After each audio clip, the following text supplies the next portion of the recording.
Oh, I know what that is. That's our clock, Steve. Yeah, you better start it up. I did. Happy Monday, Tuesday, Wednesday. It's Wednesday, the 24th day of January, 2018. We're off to a rousing start. I'm Dan Coots. I don't know what day of the week it is, and I don't know what year it is. Dan Coots, your host, Steve Herr, our news director to the immediate left, and Kat in control. Good morning, Steve. So how are you going to tell us what happened on this date in history if you don't know what date it is? I know, that's going to be a problem, isn't it? Not to mention the obscure holiday. That could be a problem. Yeah, I don't know. We'll get through it. We'll muddle through the show. Happy Wednesday to you, and a good morning. All I know is that 75 years ago on this date, Casablanca was released. Was it really? Yeah. That was 1942 then, right? You do the math. I don't know. I'm trying to do that. I had no idea. How come it didn't show up on my little research? Well, I just happened to saw it on my Facebook page. Well, I am shocked to find out that there's gambling going on in this establishment. Well, here's looking at you, Kit. Thanks for starting your day with us, provided that you're still tuned in to Wake Up Wenatchee Valley as we're 2 minutes into this program. Thank goodness we have Eric DeVries to come on in the second half to bring this show up to the level it needs to be at. Eric is the headmaster of the River Academy, and they have a very important get-together coming up on February 1st. It's technology and kids, and yeah, it's hard to explain, but you'll be glad that you tuned in. We'll get to that in just a little bit. Congratulations to the Eastmont High School girls bowling team, back-to-back district champions. Yeah. And they're on their way to the state championship, and they are the defending state champions. North Central Washington has become a high school bowling hub. Really? It sounds like it, doesn't Yeah, it? 2 seasons ago, Wenatchee won the state championship, and then last year, Eastmont won the state championship, and now Eastmont has a chance to defend their title. Are we taking home alley advantage or what? I guess so. I mean, bowling alleys are bowling alleys, right? I don't think so. I mean, it's the dimensions are all the same. You know, it's not like, say, a baseball field where all kinds of different things could change, or a golf course where every golf course is different. Mm-hmm. So I can't bowl anymore. I don't bowl, so I'm. No, I stopped bowling when the pin setters lost their job. Sometimes I forget how old you are. We do have sports to get to. Eric was there, Eric Granstrom, and he'll have a complete wrap of the district bowling championships. Again, congratulations to Eastmont. Steve has the news. You have a weather forecast. Passes are still pretty nasty. We'll get to the pass report here in just a couple of minutes. Obscure holiday, today in history, birthdays. Everyone is entitled to Mike Magnotti's opinion, and whatever else we can cram in the next hour or so. You ready to go around North Central Washington and the Valley View cameras? So far, it looks pretty good. Let's find out together. Here we are. That is the cross cam. A little cloudier, a little foggier than it was yesterday at this time. A little hazier lights this morning, huh? Mm-hmm. Yeah. It's pretty high up there. I mean, I really don't know the elevation of that camera specifically. We do know the elevation of the Columbia River, where it comes through the Wenatchee Valley, is a little over 700 feet above sea level. Mm-hmm. A little darker out there than we saw yesterday. It is a slight bit darker, isn't it? And you know, National Weather Service, again, we have to give credit where credit is due. They nailed the forecast pretty much right on yesterday. We had the snow, it switched over to rain, then it snowed again. I woke up this morning, we had about a ½ inch on the ground at my house. Okay. So I was driving through the snow up behind Costco. For those of you who don't know, Steve lives in a very hoity-toity, exclusive, gated neighborhood. You know, yeah, it's something in the States, right? It can't be. I live there. Well, the snow's all going to be gone today, Steve, because the high today of 39, and whatever precipitation we get is going to be rain. We're going to have some rain in the middle of the day. Forecast details are coming up. Camera number 2 is Leavenworth. Leavenworth, looking down from Tumwater. Yep. Good morning, Leavenworth, the Bavarian village. Beautiful up there. And of course, they have snow. It's on the ground. You know how to yodel? Do I know how to what? Yodel. No, I don't. No? Can you yodel? I can, but I won't. Okay. If you yodel, I'm going to take you off my show immediately.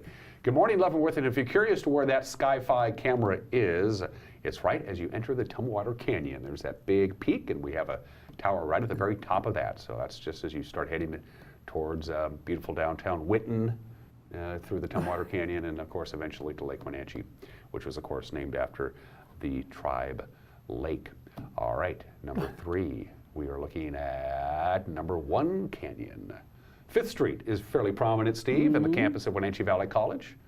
And East Wenatchee, heavily in focus there, with the sun coming up over the East Wenatchee bench. A little bit of a cloud layer down there at the lower elevation, kind of providing a little blanket.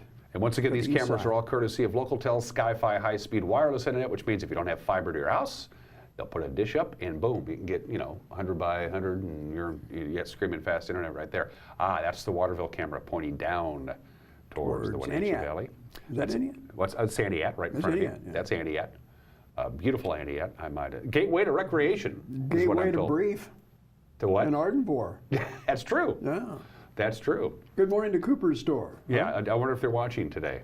Might be. They might be. So that's Aniat. We are the #1 rated local morning show in Aniat. We Who just told you that? dominated the Nielsen's there. Mayor Bradenburg told you that, didn't he? No, I made that up. So probably shouldn't do that. It is, I didn't start the clock, so I have absolutely no idea what time it is. So it's 6 minutes after the hour here. I'll wake up Wenatchee Valley. Oh, we got 54 minutes of this. Yeah. Can we just let Eric in now and make this show better? Let's do your weather Move to the forecast now. from the National Weather Service. That's what it looks like. We are going to get a little bit of rain today. It's still very active weather. I think it's Really. your picture up there on Saturday. What's that? They put your picture up there on Saturday. Yeah. Oh, the big flake. There you Yes, are, yeah. the big flake. It's going to be wet and it's going to be active really for the rest of the week and into the weekend. All these temperatures that you see here are above normal or normal high temperature for this time of the year. For the afternoon, it's about 36 degrees, so you can see there above normal temperatures. Going to get some rain today, Steve. A better than 50% chance of rain. Timetable for that 11 a.m. to 2 o'clock. We're not going to get a big deluge. Don't go out and start building an ark. That's not going to happen, but we are going to get rain, which means the snow up in your neighborhood, that hoity-toity gated community where all the millionaires live, all the snow is going to be gone, Steve, by the time you get home. Think so, huh? Yeah, well, you get home at 10 in the morning, right? Right. Wrap it up for the day. For tonight, slight chance of light rain, really, just enough. We're expecting 3 raindrops, as you can tell, Steve, by the graphic tonight. But they're not all falling in the same place. That's true, that's true. A 50% chance of snow tomorrow, 50-50, no accumulation expected. It's going to kind of spittle and then be gone. Thursday night, again, the same kind of deal, just a little bit of light snow. It's not going to stick to the ground. The next significant snowfall that's going to accumulate, Steve, we're going to take you all the way to Saturday. Another system on Saturday, 1 to 3 inches possible. It is going to snow Saturday, of that we are very sure of, at least the National Weather Service anyway. And a high of 36, and we're going to get anywhere from 1 to 2 to maybe even 3 inches of snow on Saturday. Dan and I have been doing this for quite a while Yeah. now, so you don't editorialize on the weather. No, the weather is the weather. Although I know the growers out there, tree fruit growers, would like to see a little more blanket of snow on the ground because that serves as an insulation for the root systems on those trees. So if we get a big freeze here later this winter with no ground cover, then there's a problem. All things considered, it's been a quiet winter. really has been. Considering what we had last year, which was not a particularly, well, again, we're not supposed to editorialize on the weather, but last winter stunk. There, I just editorialized. That's right. Let's move forward with your past report from the Washington State Department of Transportation. I'm not sure if the I-90 camera is working. Nope, there it is. So the I-90 camera is not working. It's probably covered in snow. According to the National Weather Service, this image is currently unavailable. We apologize for any inconvenience and are working to correct the problem. I will tell you what the story is, though, Steve. Chains required in all vehicles except all-wheel drive, and that is both directions, eastbound and westbound. They had a bunch of snow on I-90. So what image we would have had would have been fairly ugly, so you're not missing anything. Exactly. You're not missing anything at all. It is currently snowing on I-90. There is some good news, though. Yesterday at this time, they had a winter storm warning. They've canceled that. It's now a winter weather advisory, so things are not going to be as Backed bad. off. That is Stevens Pass, and traction tires are required on Stevens Pass with compact snow and ice on the roadway, and here you go, it's snowing there on Stevens. And on Blewett Pass, traction tires are advised, snow, slush, and ice in places. It is snowing. They also have some pretty poor, as you can tell, Steve, visibility. Yeah, it looks On a little Blewett bit Pass. Forecast for today, 3 to 5 inches of snow. Most of it will be coming down, just like the Wenatchee Valley. When we're going to get a little bit of rain, most of the snow will be in the middle of the day, 3 to 5 inches. A couple of inches tonight, Thursday, a couple of inches, 3 to 5 inches Thursday night, 2 to 4 inches Friday, and 2 to 4 inches on Friday night. A continuing series of snowfall coming down in the mountain passes. Again, to recap, I-90 right now, chains required in all vehicles except all-wheel drive. However, and this is important, the State Patrol reminds you that even if you have an all-wheel drive, and if you're traveling over the mountain passes, you're required by law to carry chains, and they'll fine you. It's like $120 for not carrying chains in your car driving over the passes. No. Don't do it.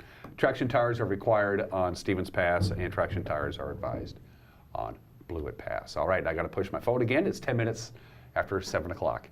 on this Wednesday edition. Wake Up Wenatchee Valley. We're going to take a quick break. When we come back, S. Mitchell Hare, Esquire, will have your news. You're watching Wake Up Wenatchee Valley. We're live here from Studio 4 in downtown Wenatchee on the NCW Live channel. Hoity-toity. Hoity-toity. Oh, boy.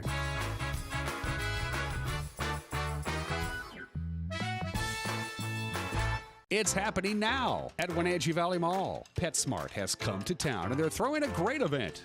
3 great events to be exact. Stop by January 20th starting at 9 a.m. and enter to win prizes, coupons, and free services. Join Pet Perks and be entered to win a $250 PetSmart prize package. PetSmart has just what you need with hundreds of exclusive products for your specific pet needs. And leashed pets are always welcome at PetSmart, so stay tuned for all the PetSmart grand opening events.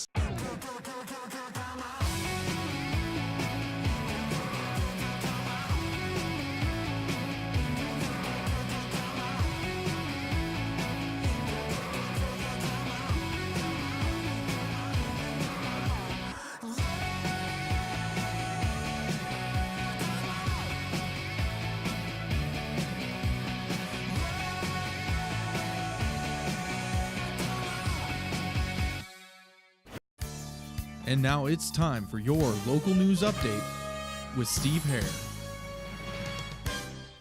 Good morning and welcome back to Wake Up Wenatchee Valley for this 24th day of January.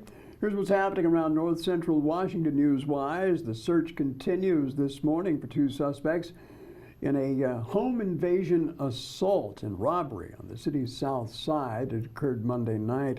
Captain Edgar Reinfeld with the Wenatchee Police Department said the 2 men forced their way into a Meadow Street home and assaulted one of the occupants. 2 males kicked in the front door of a residence, one armed with a bat and one armed with a gun that was later determined to be a BB gun, and were attempting to rob the victim. They both assaulted the victim in this case, who fought back rather aggressively and managed to drive the 2 of them out of their house while also disarming them. We've recovered both the bat and BB gun in question before they fled into the neighborhood. Captain Reinfeld said the 2 suspects are still at large, at least as of late last night. They were dressed in all black clothing, both men wearing what Reinfeld described as the old-style hockey masks. He said the victim's home appears to have been targeted, but thus far no motive has been determined. Electricity has been restored in the Bridgeport area following a weather-related outage last night. Douglas County PUD says about 700 customers there lost service starting around 7 o'clock. Crews found a transmission line that had been downed by heavy snowfall on Fairview Street. Power was fully restored to everybody by 11 o'clock last night. Meanwhile, we do have more details about the cause of the power outage Tuesday evening, affecting about 30 Douglas County PUD customers in the Fancher Heights area near East Wenatchee. Megan Vibert with the PUD said the outage was first reported around 1:30 in the morning when a car struck a power pole on Badger Mountain Road. Power was restored to the majority of customers by 6 a.m. yesterday. Now, Douglas County Undersheriff Kevin Morris shot us a news release later in the afternoon. He reported that when deputies arrived on scene, the pole had been sheared off at the base with it dangling by the wires, actually. The vehicle, which struck the pole, had extensive damage. The driver, still inside, the driver was transported to the hospital with serious injuries. Morris says alcohol was involved, and the driver was cited for driving with his wheels off the roadway and DUI. Just as jurors were being seated yesterday at the trial of former East Wenatchee Utilities Commissioner and Douglas County Sewer District Commissioner Mike McCourt was just getting underway when suddenly a plea agreement was announced. In fact, McCourt pled guilty to a single count of child molestation. Deputy Prosecutor Gordon Edgar offered the plea agreement late Monday after the 2 sides spent the full day in jury selection. Now, the plea deal could allow McCourt to serve as little as 12 months in home confinement and undergo treatment for sexual deviancy. 77-year-old McCourt was charged in 2016 with the rape of the then 8-year-old boy who says McCourt sexually abused him throughout the summer of 2015. As part of the plea deal, McCourt admitted to visiting Grant County Superior Court Judge David Estudio that he had inappropriately touched the child for his own sexual gratification. Following whatever confinement is handed down, McCourt will remain on community supervision, and he must register as a sex offender. As we reported yesterday, the Chelan County Superior Court has a new judge. Governor Jay Inslee announced Monday the appointment of Robert B.C. McSeveny to replace outgoing Judge Chip Small, who's retiring at the end of this month after more than 26 years on the bench. McSeveny said he's honored by the appointment and says he's ready to get started. I'm very humbled by the appointment, the confidence the governor, after vetting everybody, had in me. So it's a humbling experience. I'm looking forward to serving the courts. Like I said, I've been serving the district court down Chelan District Court for a while, and I really enjoyed it and learned a lot more, about the Superior Court. But as the governor's release says, I've been a judge for a long time, so you get a sense of what a court's like and the processes and things. So I'm anxious to get through the judicial college and then get on the bench. Now, to follow up, McSeveny is currently a pro tem judge in Chelan and Okanogan County District Court systems. Now, for more than 17 years, McSeveny served as a municipal court judge in Kent. Over 9 of those years, he also acted as a pro tem judge in King County Superior Court. His appointment becomes effective February. Also, it appears the state legislature, at least partially, used Chelan County as its model for new guidelines on water conservation. Lawmakers last week came to an agreement on a solution to fix the highly controversial state Supreme Court ruling on the Hearst case. The commissioners discussed that issue in an interview with NCW Life yesterday. We're grateful that it's finally settled and there is more certainty, because there were a number of individuals that were somewhat left hanging because they'd purchased property intending to build, and then they were told, you may not have water. And financial institutions were also concerned about loaning money for projects that may or may not actually have the water available. So having that certainty means a lot to the building community, just to individual landowners.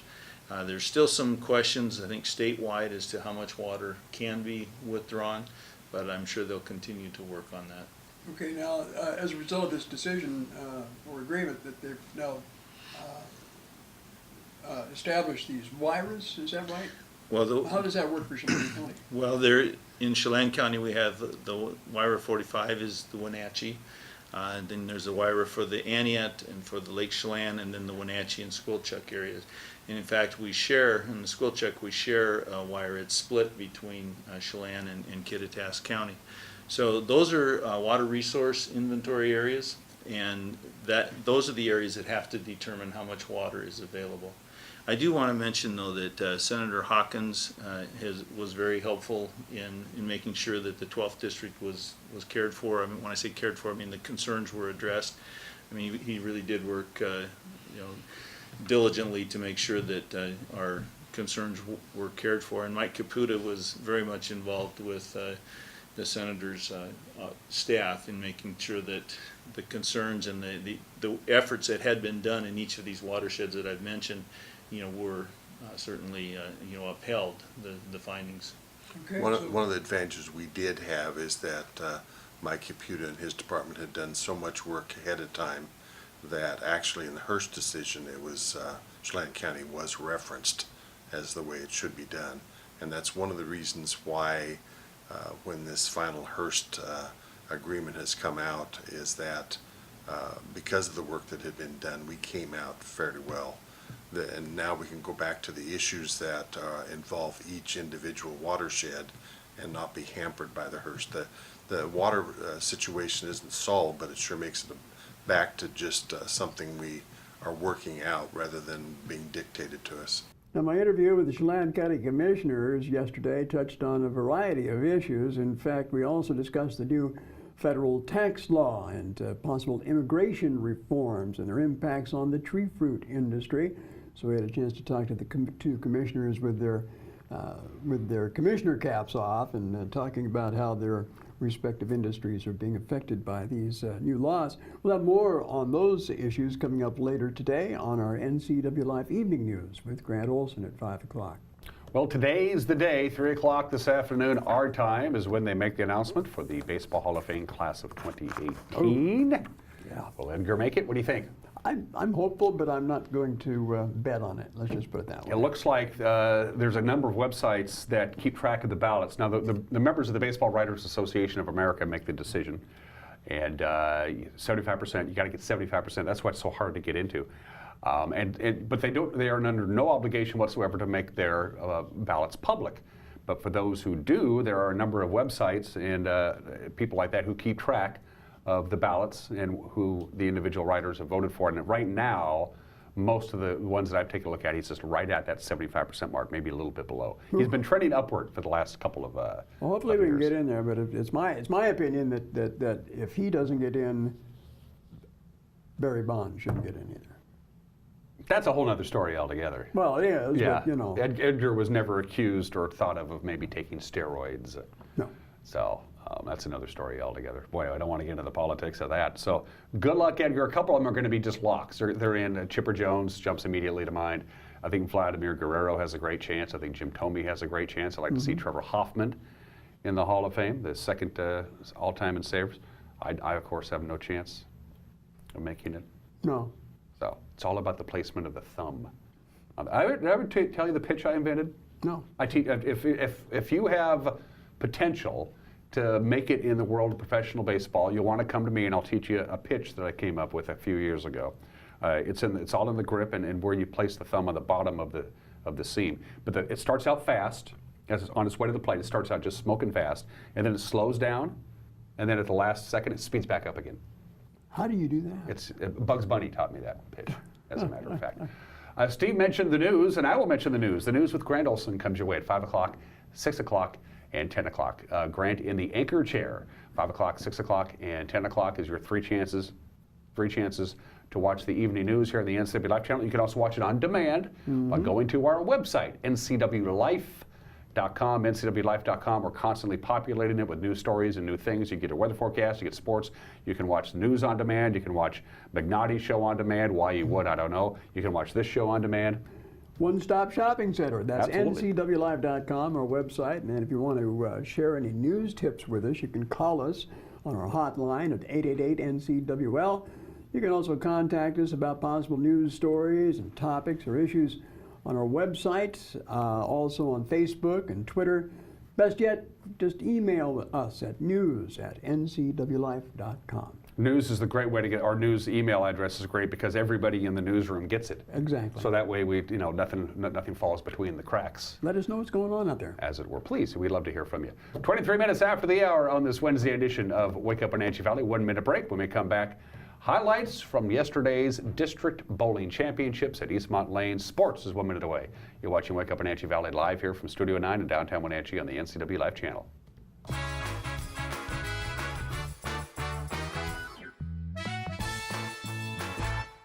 I'm Grant Olson, and you're watching the NCW Life channel. I'm Eric Grandstrom with NCW Life Sports. I'm NCW Life News Director Steve Hare. Catch us on Local Tel Channel 12. You can watch us on Charter Channel 19 or stream us live on ncwlife.com. Follow us on Twitter and like us on Facebook. Where we cover the local high schools, the Wenatchee Wild, and the pro teams out of Seattle. On Saturday, we have a 90% chance of rain. Catch it all right here on the NCW Life channel. My name's Robert Duff. Current and previous occupation is architect, engineer, and a lawyer. Grew up here in Washington, born in Moses Lake. When I first came to CVCH, was looking for a place to get some dental work done. I was really impressed with the people at the counter. I mean, they were just on top of it. It only took her like 15 minutes to do the job. I didn't feel anything. The technology is so great, you don't even realize you're at the dentist. These people are so professional. I would have any one of these people in my home for dinner. These people are family.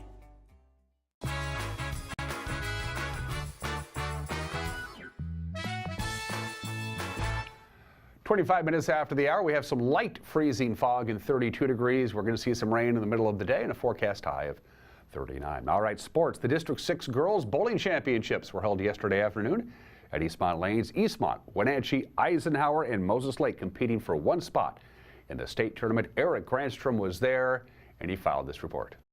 Your Columbia Basin Big Nine Bowler of the Year, Alicia Hastings from Eastmont.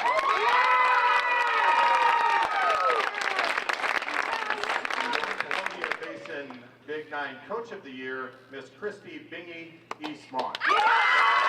Unlike last week, the Wildcats and Panthers took no time to settle in Tuesday with much bigger stakes on the line. Alicia Hastings rolled a 216 while teammate Becca Maines bowled a 215 for Eastmont as the Wildcats compiled 931 pins to take the early lead.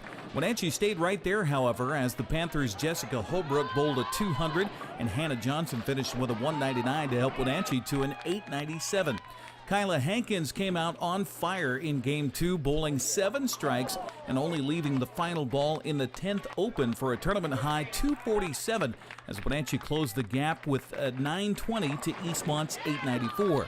Eastmont coach Christy Bingy had to make a lineup change for Game 3 and bring in Sky Wilson. Yeah, I had a player that she just said, I can't do it, I can't do it, I can't do it. And I said, okay, but go down and practice and come back because I'm going to need you back. And brought a sub in, and she did a good job. Wilson delivered a team-high 191 as Eastmont finished with 798 pins to Wenatchee's 788 for just an 18-pin lead heading into the Bakers. Bingy said it was great competition throughout, especially that third game. It was an intense tournament. It was a great district. And, yeah, that third game, everyone was so close. It was really, really good. Everyone did a good job today. Eastmont extended its lead to 28 pins after the first Baker, but then came the Panthers with a 191 in the second to close the gap to 5 pins. That's when Bingy said her girls really answered the call. I just said, do your best, put everything out there, and we'll see what happens. I don't want them to worry about it because it puts a lot of pressure on them, and they don't need all that pressure. I'll hold it. While Bingy held the pressure, her team held the lead, finishing with 3,856 pins, just 108 better than Wenatchee after 3 games and 7 Bakers. Eastmont Athletic Director Russ Waterman made the announcement. District 6 bowling champions for 2018, the Eastmont Wildcats.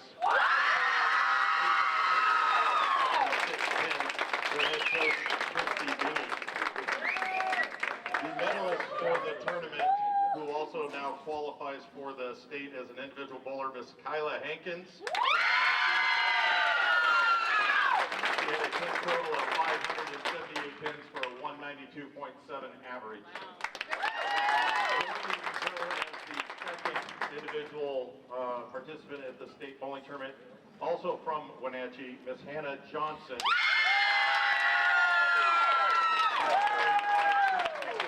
Well, first of all, ladies, congratulations. How's it feel? It feels amazing, actually. What about you guys? I'm stoked. I'm excited. 2 years in a row. Right. Yeah, same. It's been amazing. Did the pressure mount for you guys as the season progressed? Undefeated, or it looked like, especially that last match against Wenatchee, you guys were really kind of tense. But did that kind of propel you to be relaxed here this week? I think so. Yeah, we knew that we were undefeated, and being up there with our record isn't new for us. So we were just like, okay, this is our new goal this year: undefeated.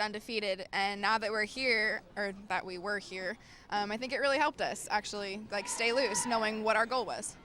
We were coming into districts with a target on our back, and yes, we made it through. We did it again.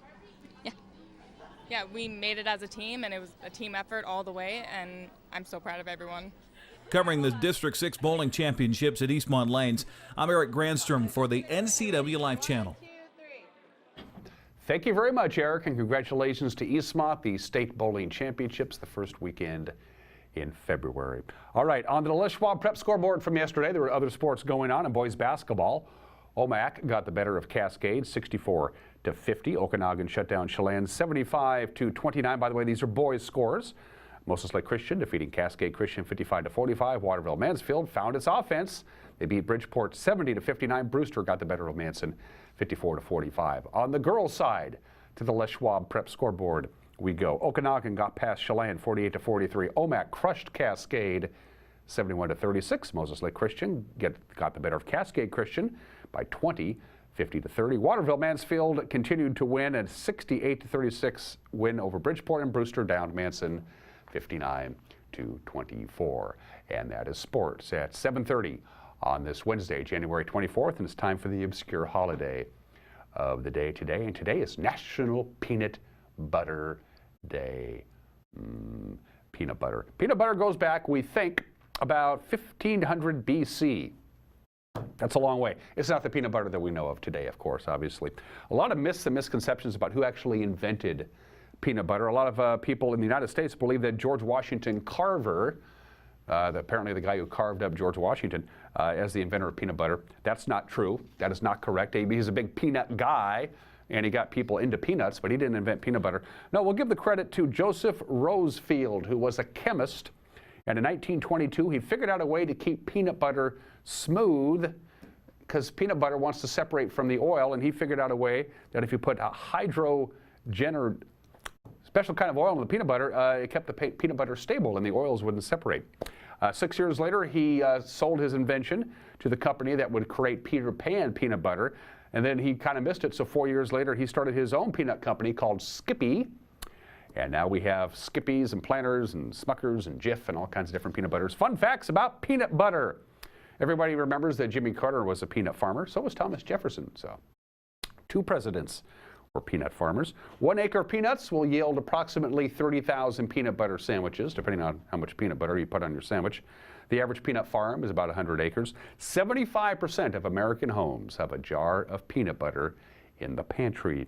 About 1.5% of all Americans have a peanut allergy, and that number has gone up.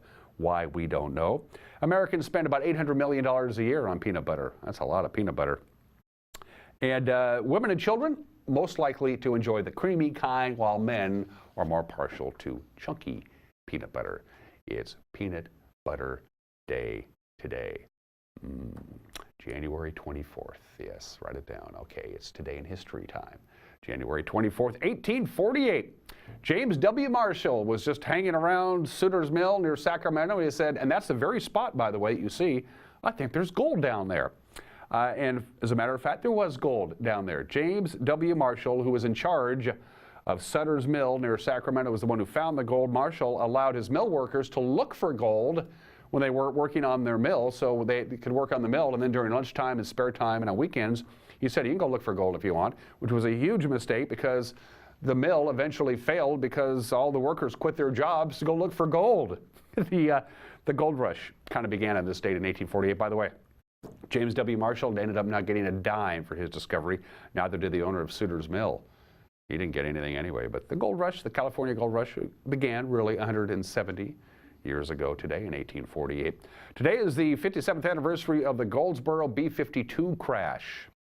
A bomber carrying two H-bombs, broke apart in midair over North Carolina. The crew was able to parachute out. The bomber crashed. The uranium core of one weapon has never been found. The parachute employed on one of the H-bombs, all the safety things worked. The 2 bombs fell out. The parachute was deployed by one, and the bomb ended up in a tree, and it was fine. The other one, right into the ground, and they have not been able to find the uranium core since. That was pretty scary. Still scary. Happened on this date in 1961. And today is the 36th anniversary of Super Bowl 16, Super Bowl XVI at the Pontiac Silverdome, the late lamented Pontiac Silverdome, 36 years ago today, January 24th, 1982. The San Francisco 49ers won their first Super Bowl title. They defeated the Cincinnati Bengals 26-21. Of course, it was the very first Super Bowl played in a cold weather climate. It was not the first indoor Super Bowl. That, of course, had already been held in New Orleans, but it was the first Super Bowl to be held in a northern city, in a cold weather city at the Pontiac Silverdome, which they just tore down. The final national Nielsen rating, 49.1, a 73 share, which is still a Super Bowl record. So more people than ever are watching the Super Bowl, but as far as the percentage of televisions tuned in, watching the game, a 73 share, that has never been surpassed. Super Bowl XVI, 36 years ago today. We got 3 birthdays to get to before we wrap up this first segment. The Prussian king, Frederick the Great. Frederick the Great was born in this date in 1712, lived to the age of 74. Frederick the Great succeeded Frederick the Pretty Good. After he died, his nephew, Frederick the Not Quite So Good, got the job. Historians are really kind of mixed bag on Frederick the Great. He made a lot of tremendous reforms as the Prussian king. When we say the Prussian king, we're now referring to Russia, what we refer to as Russia.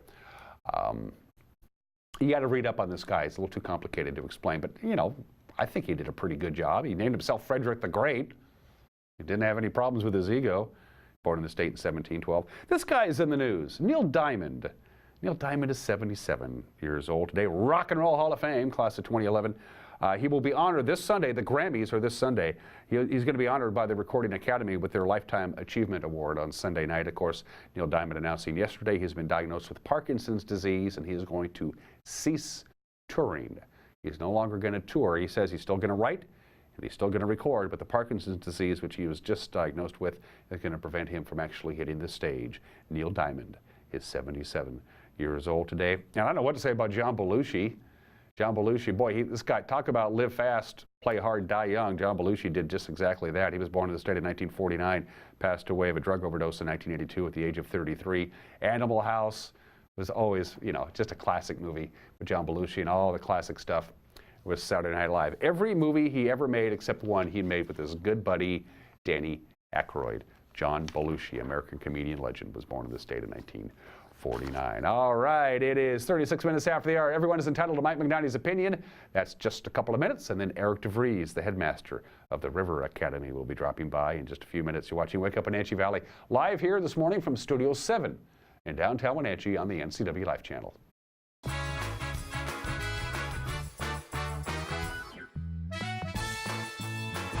I'm Dr. Ron Singleton. See how Ideal Protein can help you. I started Ideal Protein about 10 months ago. I'm down 123 pounds and a little over 50 inches. Using Ideal Protein, I've lost 37 pounds in just 10 weeks.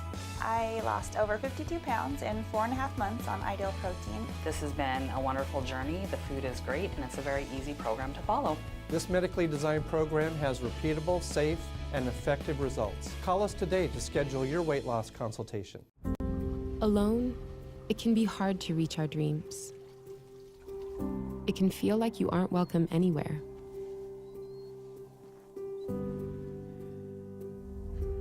When no one's there to clap, taking on the world by yourself. But when we come together, when we lend a helping hand, when we set the stage, when you support causes you care about in your community, lives are changed. You make a difference in someone's life when you give. Imagine the impact if everyone in our community gave 10%. 10% makes a difference.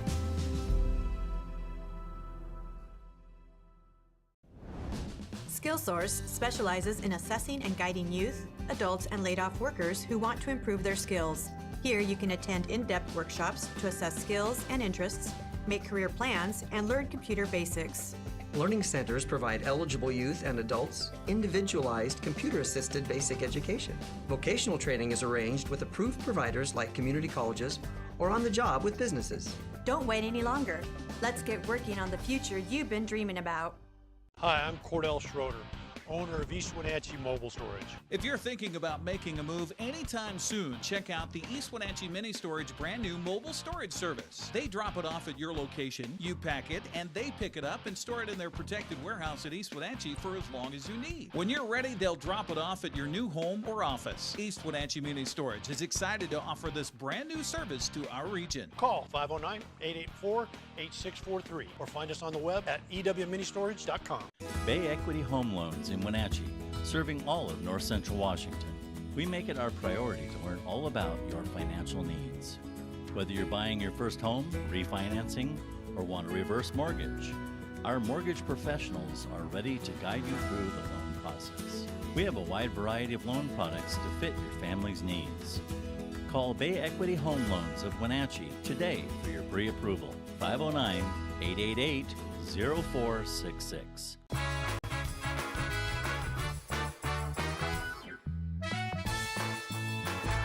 Hey, this is is Mike Mad Dog Magnati, and everybody is entitled to my opinion. Now, I heard a talk show host recently say something, and others saying something similar on Facebook about how women who dress provocatively, they have no place to complain about sexual harassment or abuse. The insinuation, of course, being that to dress provocatively invites sexual attention. Now, these comments came about after the issue of sexual assault and harassment were addressed at this year's presentation of the Golden Globes, which, honestly, I didn't watch. But this is ignorance, folks. How a woman dresses has nothing to do with provoking harassment, abuse, or assault. And the way a woman dresses in no way justifies an abuser's offensive, harassing, or criminal behavior. No way, no how. Now, this is Mike Mad Dog Magnati, and everybody is entitled to my opinion.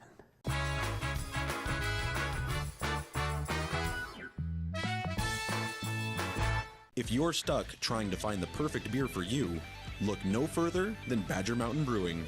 We specialize in creating tantalizing craft beers that will soothe any picky taste buds and will satisfy your cravings. Check out everything from our amazing Honey Blonde that will appease even the most finicky taster, or a delicious frothy stout for dark beer lovers. Experience them all at Badger Mountain Brewing.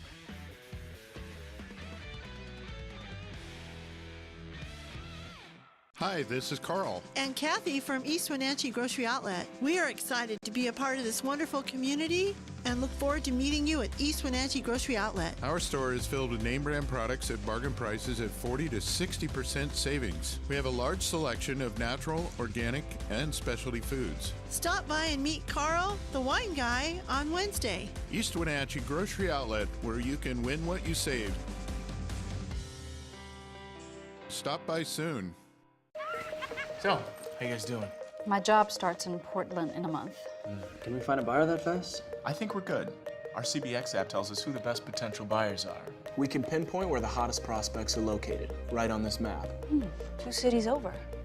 It even lets us set the most accurate price. Wow, it really does all that. It really does all that. Well, help us pack?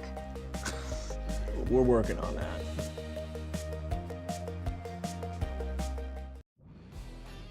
Hi, I'm Blair from Works, your workout prescription. Have you ever started an exercise program and then struggled to keep it going? So what if I told you that with this MyZone device, I could increase your chances of self-motivated exercise adherence by over 200%. Combine that with an exercise prescription specifically for your level of readiness, we'll increase it even more. And that's our new member success system.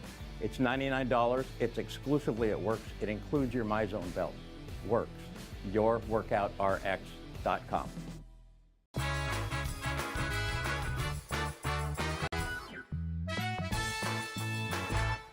And welcome back to Wake Up Wenatchee Valley on this Wednesday. I am Dan Coons. My guest this morning is making his second appearance on this program, but it's been a long time since Eric DeVries, the headmaster of the River Academy, has been on this program. So he's back, and we have a very important topic to discuss, and we'll get to that in just a couple of minutes. First of all, Eric, welcome back to the program. Dan, thank you for having me. It's Eric, great to be back. It's good to have you back. You look good. You look the same. It's like you haven't aged since I saw you last. I don't know if that's what my wife and kids would say, but thank you. I really appreciate that. You're welcome. A couple of summers ago, we profiled for a week a series of the schools that, private schools that get, so parents out there in the Wenatchee and Eastmont school districts in North Central Washington would understand that there is alternatives to just the public schools. We had Montessori on, we had Cascade Christian Academy on, and we had you on from the River Academy. So let's get caught up. The River Academy, for those who don't know, River Academy 101. Yeah, River Academy. So we've been around for 20 years. And this is actually our 20th year of operation, so we're pretty excited about that. That's a big milestone for us. We're a Christian liberal arts school, and really, I would say, in a nutshell, our desire is to, at the end of the line, when kids graduate from the River Academy, that they would be taught to think and learn for themselves, basically independent, critical thinkers, and that's part of the liberal arts education. It's a broad-based education which gives them a lot of exposure to the classics of Western civilization and just what I would call the fundamentals of life and learning, so that they're well equipped to be lifelong learners, going out of the River Academy. Our official mission is to partner with parents in educating the next generation of Christian leaders So that's really what we're aiming at. Is we want to send out the next generation of Christian leaders. And it is K through 12. So it's K through 12. Your child can have their entire... Yeah, pre-K through 12 actually. Okay. So we started preschool and we go all the way up through 12th grade. Go back 20 years, the genesis of the River Academy. Was there a need for it? Somebody saw a need for it? Some parents get together and say, we want to go in a slightly different direction? Yeah, that's a good question. So in 1998, actually probably it was 1997, Doug Milner, which many people know here in the Valley, Doug Milner wanted to have an alternative to public school. And of course, the way many Christian schools start is it's parents who their kids all of a sudden become school age and they think, oh, what are we going to do for education? And Doug thought, I think I want to start a private school, which he would now say, looking back, that he thought, oh, this will be no big deal. You just start a school. How hard can it be? But of course, it was much more difficult than he ever anticipated. We started our first year with 12 students, and here we are 20 years later with 215. So that's impressive. It is. It's been an exciting journey, and I've been at the school since 2004, so I've been there for over half of the school's life.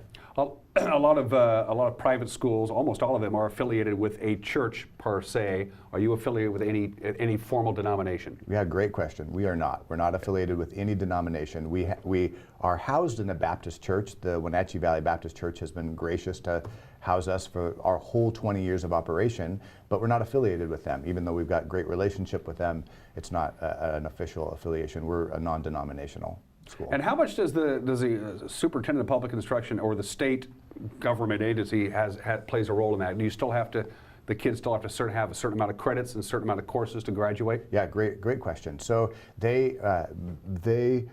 to be an approved school of Washington State, you have to meet a certain level of criteria. It's a certain number of days in the school year or hours in the school year. You've got to have, they want to see that you offer, what you would call the core math classes and things like that. So basically we submit our classes to the state superintendent, and then says, yep, that's good. And so we've got a lot of freedom within that, but they still want to make sure that we're offering a basic education. Absolutely, it's perfectly understandable. It's a question that every parent asks. I will ask student to teacher ratio. What is it there? Yeah, so we right now have about a 15-to-1 ratio. Of student to teacher. Of course, there's some classes where we're more like 20-to-1, and then there's some classes where we actually are like 12-to-1. So it's a big spread. But. Are there any challenges to having pre-kindergartners and 18-year-old kids on the same campus? How much interaction is there, say, between a first grader and a junior? There certainly are some challenges, but I would say by and large, parents, and I would agree with that, like having that interaction. So parents of the older students like having their older students be able to invest back in the younger students.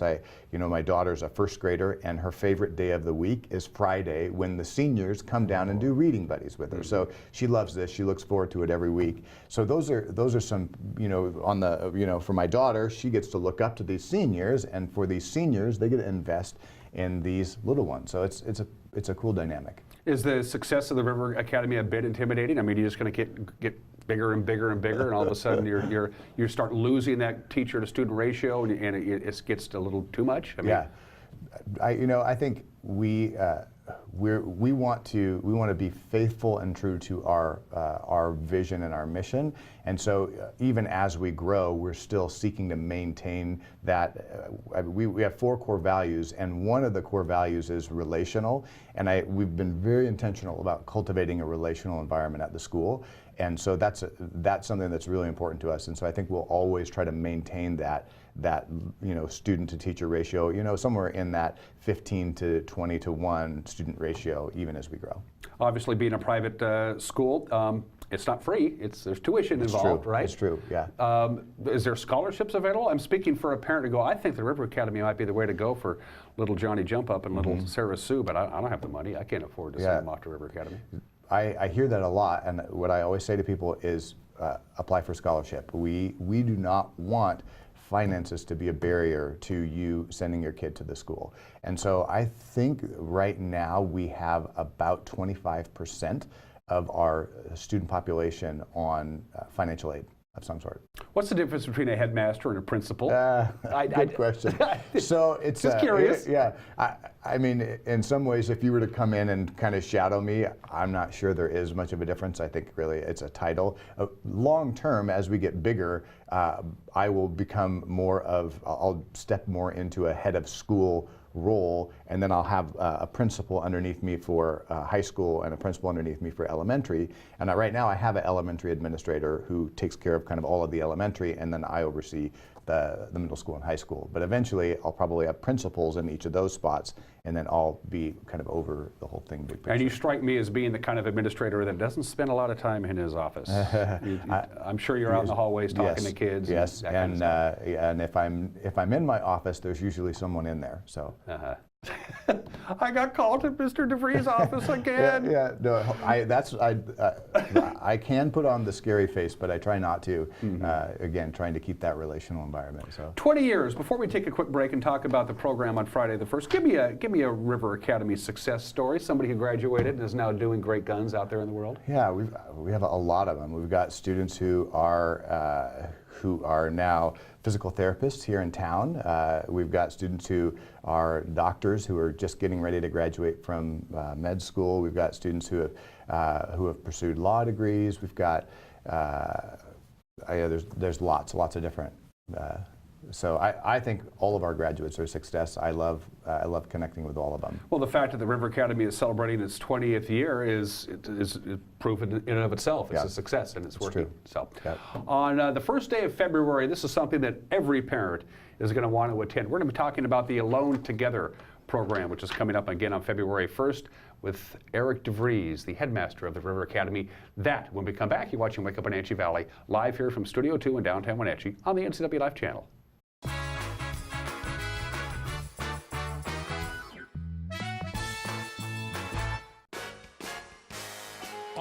Productions is proud to bring to the NCW Life channel the Concerts in the Gardens Summer Series held at Omi Gardens. The series features performances from Rare Earth's Peter Rivera, Heart by Heart, Too Slim and the Tail Draggers, The Infinity Project, the Wenatchee Swingin' Big Band, and a whole host of other great acts. Tune in Wednesdays at 1:30 and 7 p.m. and Fridays and Saturdays at 10:30 a.m. and 9 p.m. RLS Productions Concerts in the Gardens Summer Series, only on the NCW Life channel.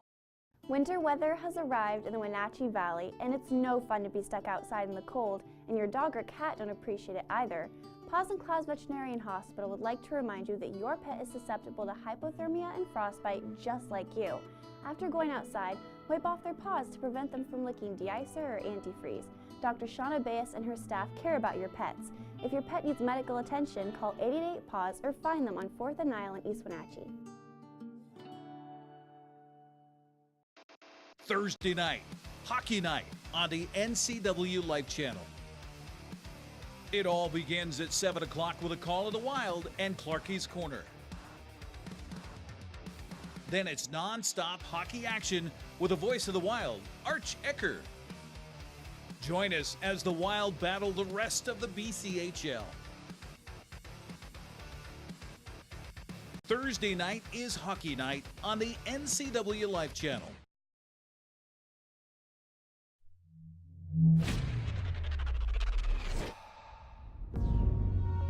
Hi, Brent Crowder here at Town Nissan. We've got exciting news for you. The all-new 2018 all-electric Leaf with 50% more range, lower price, and a car you don't have to wait for 3 years to get. This is the electric car you've all been waiting for. Come down and check one out at Town Nissan behind Costco.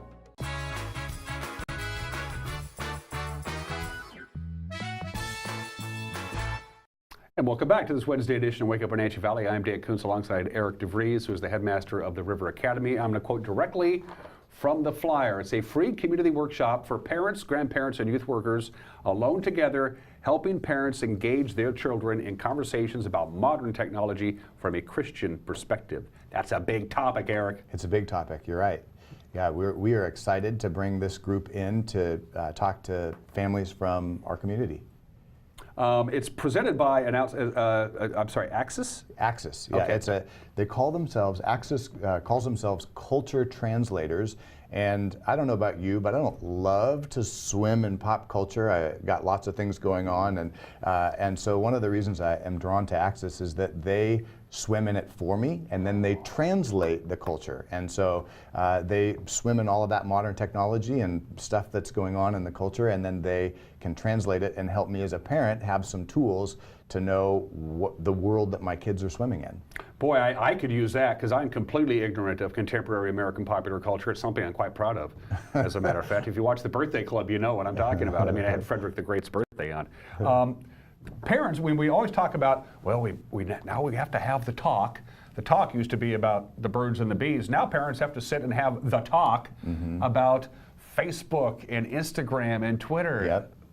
And all of those things. And they need help. It is. It's very true. I think it's a topic that is on all of our minds. We most of us didn't grow up with this kind of technology, and it's just, spiraled so quickly.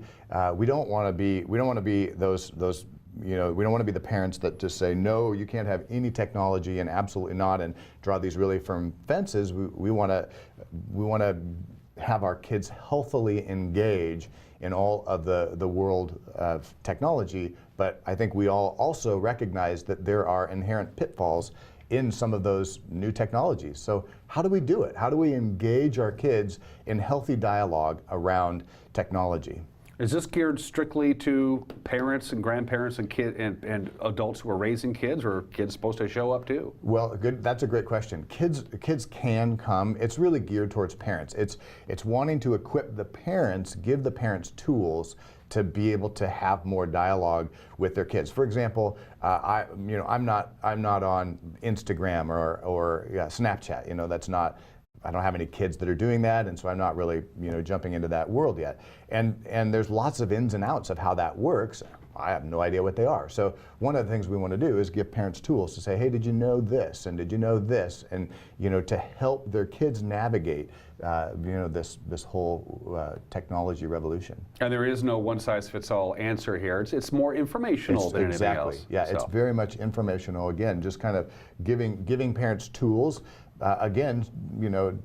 Giving parents tools because they're the best ones. They're the ones who are most equipped to engage their kids in these conversations.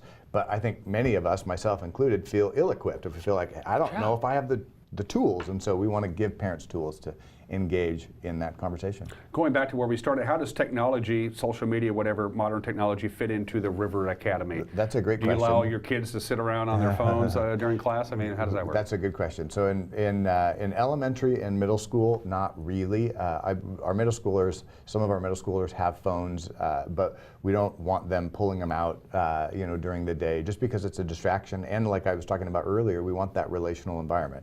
In the high school, our kids do use their phones. They don't use them in class because it's a distraction. Obviously, we want them to be focused on learning, but yeah, they use their phones. And of course, we've got a computer lab and all those things. The kids are definitely engaged in the world of technology. Though we also have a computer programming class that we work with Microsoft on, and so yeah, we want to be engaged in the whole technology world, but not overwhelmed by it. Because you have to enter the workforce, you have to have at least basic computer skills, and with that comes modern technology by definition. Yes.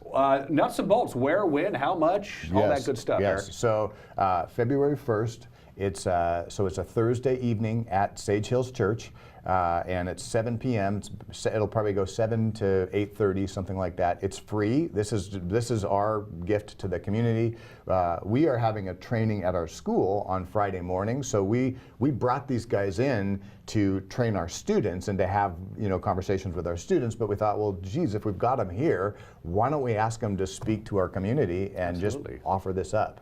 And again, this is open to anybody. There's no cost. No cost, yep. Sage Hills Church, there's plenty of room, so we'd love to pack that place out. One last question before I cut you loose, because we're almost out of time. Whose idea was this? Did Axis approach you guys, or? No, that's a great question. Actually, it was my pastor's wife came to me and said, hey, have you heard of these guys? And I think we should bring them to the school.